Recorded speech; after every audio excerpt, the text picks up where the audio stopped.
Hello and welcome to episode number 5 of Community Casts. I am your host, the vocal terrorist, Jesse Rain. You are here on Sarcasm Gaming's YouTube channel.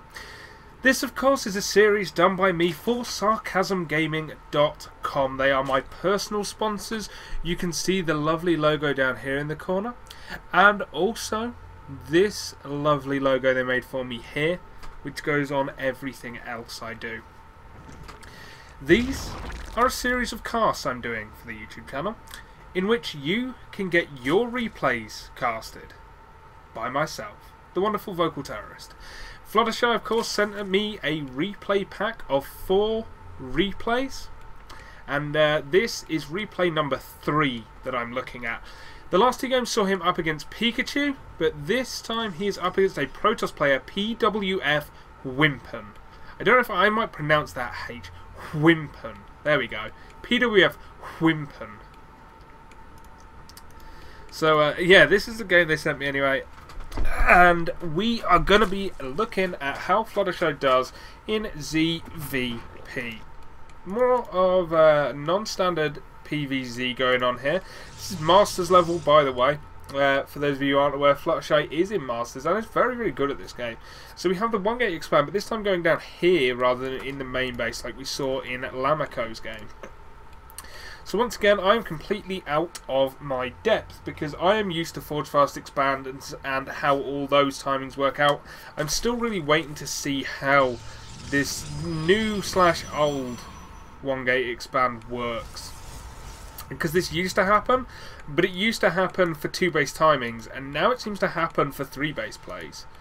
With just a little bit of early aggression, or sometimes even no early aggression, as we saw Lamaco do the fast Colossus build.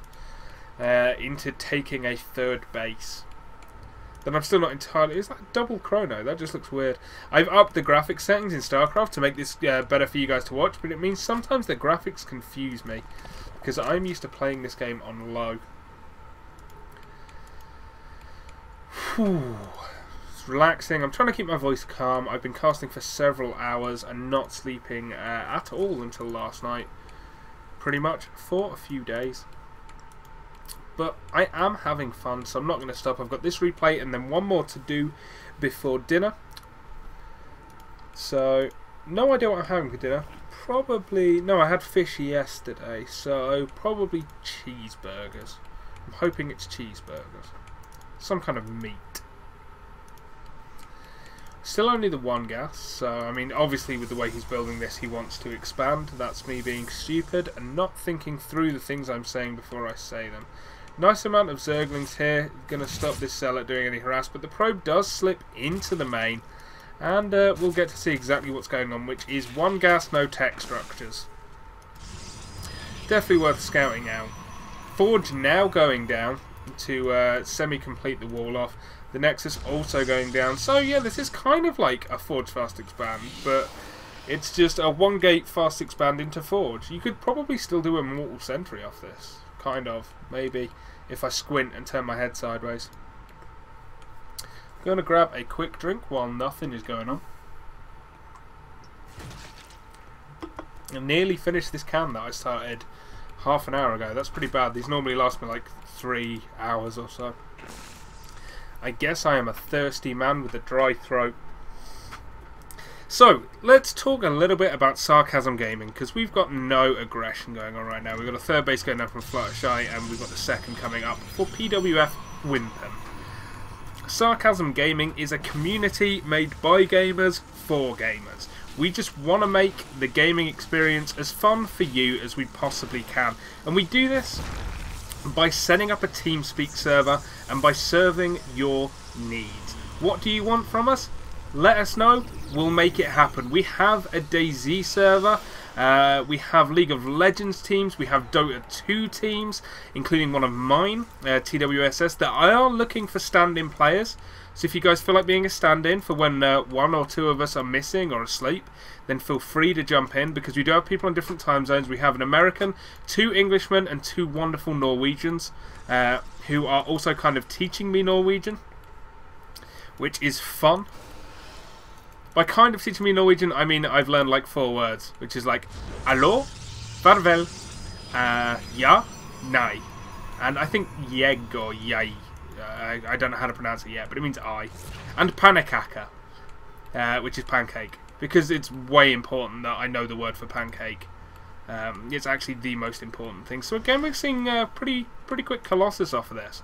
So it seems like this is a build that I've just missed out on. This is someone is doing this that I haven't seen, or someone used to do this, and it's actually looking pretty popular.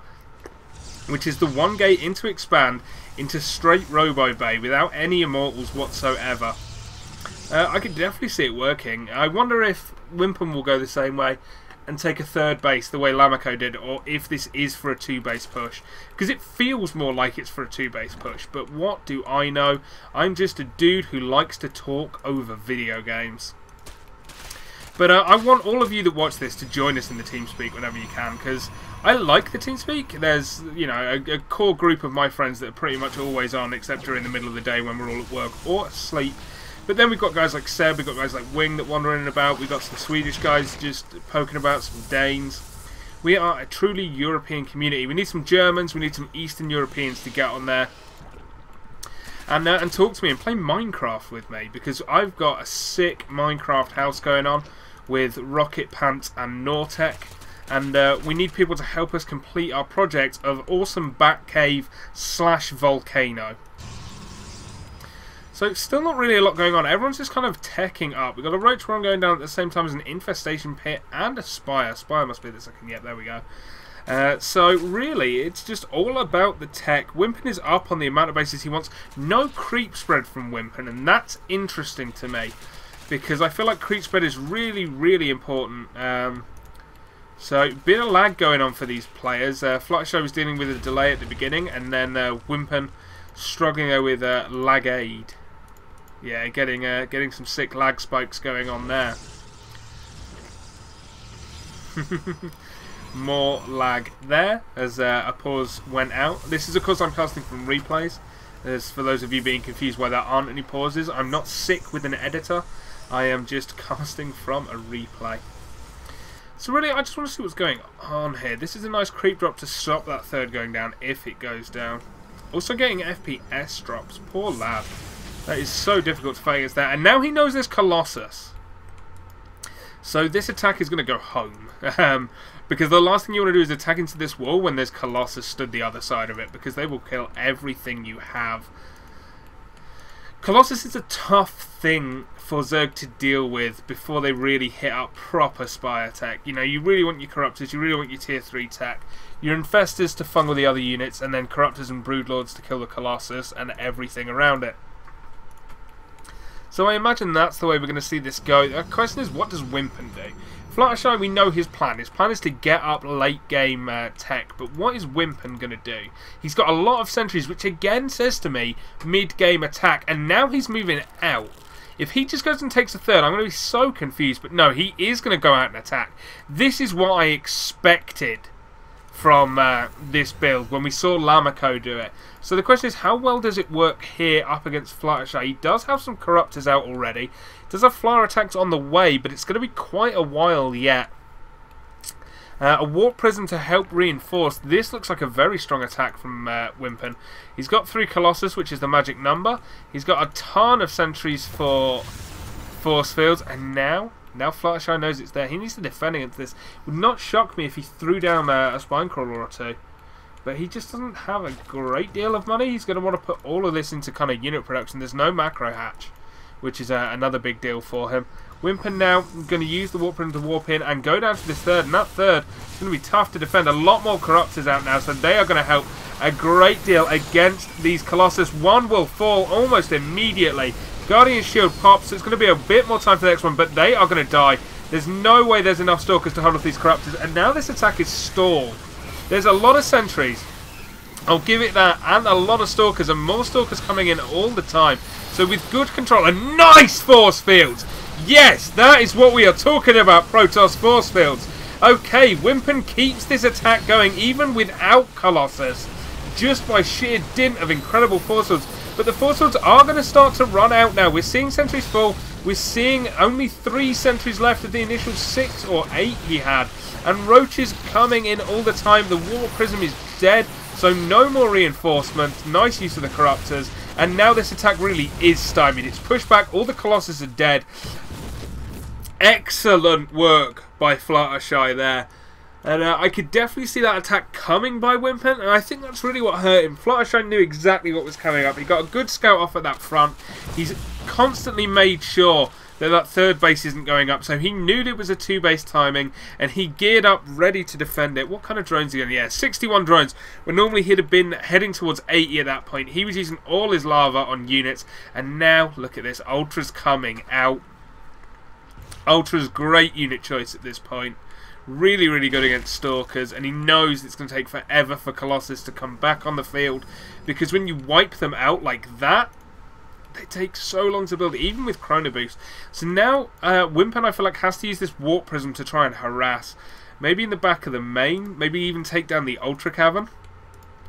Fluttershy, meanwhile, taking his 4th and 5th base virtually simultaneously, which is the right thing to do. You killed all your opponent's main tech. You know it's going to take him a long time to come back from that. Twilight not even down yet, only just placing it. So you can just take the map, you can take bases, and you know it takes, what, 2 to 3 minutes before bases start to become profitable.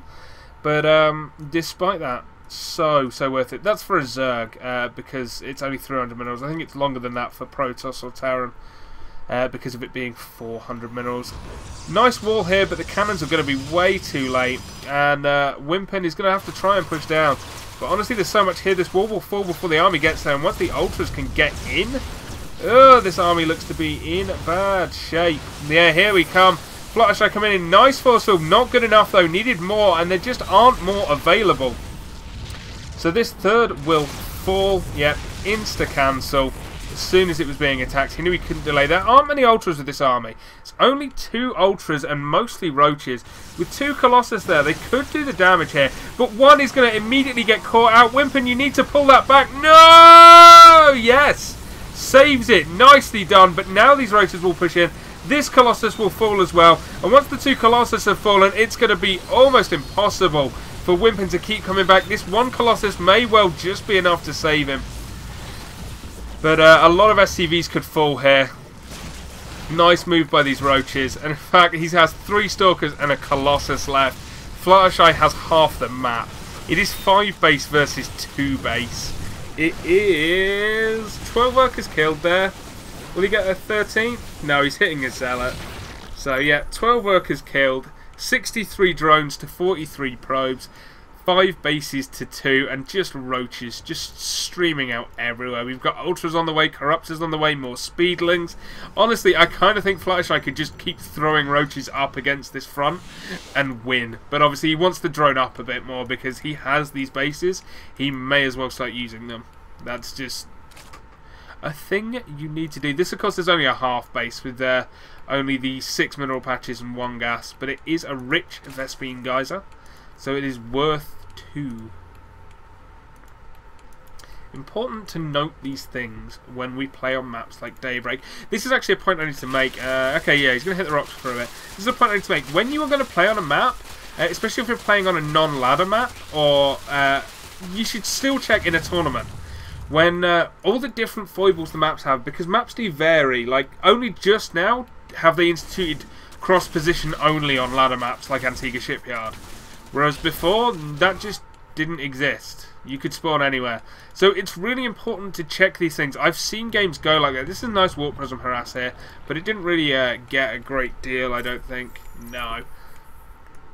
Yeah, it's so important to check out. I saw a game lost on Entomb Valley because a player believed it was cross spawns only, but it actually allowed for vertical spawns as well, and so did a proxy 2 racks to a place his opponent wasn't. But anyway, huge engagement coming in again. These Colossus again going to take so much damage. This wall will fall, and once the wall is down, there is nothing to stop the Roaches coming in and hitting on the Colossus. So the Colossus will fall. An Immortal out. Immortal, sorry, but there's too many Roaches even for you to save against. It looks like this is going to be the moment the game ends. The Ultra leading the way finally dies at the top of the ramp. Nice burrow there. No observer to see them, so may as well heal them up.